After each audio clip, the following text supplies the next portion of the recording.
May 15th. Dr. Strauss is very angry at me for not having written any progress reports in 2 weeks. He's justified because the lab is now paying me a regular salary. I told him I was too busy thinking and reading. When I pointed out that writing was such a slow process that it made me impatient with my poor handwriting, he suggested that I learn to type.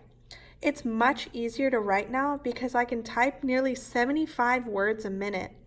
Dr. Strauss continually reminds me of the need to speak and write simply so that people will be able to understand me. I'll try to review all the things that happened to me during the last 2 weeks. Algernon and I were presented to the American Psychological Association sitting in convention with the World Psychological Association last Tuesday. We created quite a sensation. Dr. Niemer and Dr. Strauss were proud of us. I suspect that Dr. Niemer, who is 60, 10 years older than Dr. Strauss, finds it necessary to see tangible results of his work, undoubtedly the result of pressure by Mrs. Niemer. Contrary to my earlier impressions of him, I realize that Dr. Niemer is not at all a genius. He has a very good mind, but it struggles under the specter of self-doubt. He wants people to take him for a genius. Therefore, it is important for him to feel that his work is accepted by the world. I believe that Dr. Niemer was afraid of further delay because he worried that someone else might make a discovery along these lines and take the credit from him. Dr. Strauss, on the other hand, might be called a genius, although I feel that his areas of knowledge are too limited. He was educated in the tradition of narrow specialization. The broader aspects of background were neglected far more than necessary, even for a neurosurgeon.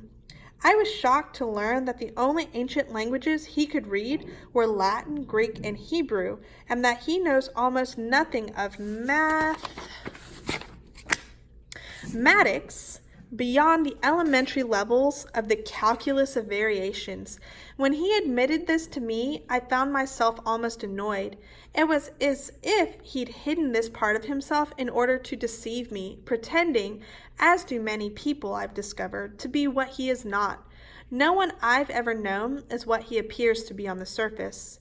Dr. Niemer appears to be uncomfortable around me. Sometimes when I try to talk to him, he just looks at me strangely and turns away. I was angry at first when Dr. Strauss told me I was giving Dr. Niemer an inferiority complex. I thought he was mocking me, and I'm oversensitive at being made fun of. How was I to know what a highly respected psycho-experimentalist like Niemer was unacquainted with Hindustani and Chinese?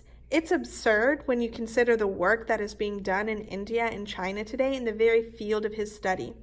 I asked Dr. Strauss how Niemer could refute Rahajamati's attack on his method and results if Niemer couldn't even read them in the first place. That strange look on Dr. Strauss's face can mean only one of two things. Either he doesn't want to tell Niemer what they're saying in India, or else, and this worries me, Dr. Strauss doesn't know either. I must be careful to speak and write clearly and simply so that people won't laugh. I am very disturbed. I saw Miss Kenyon last night for the first time in over a week. I tried to avoid all discussions of intellectual concepts and to keep the conversation on a simple, everyday level, but she just stared at me blankly and asked me what I meant about the mathematical variance equivalent in Doberman's Fifth Concerto. When I tried to explain, she stopped me and laughed. I guess I got angry, but I suspect I'm approaching her on the wrong level. No matter what I try to discuss with her, I am unable to communicate. I must review Rostadt's equations on levels of semantic progression. I find that I don't communicate with people much anymore. Thank God for books and music and things I can think about. I'm alone in my apartment at Mrs. Flynn's boarding house most of the time and seldom speak to anyone. May 20th.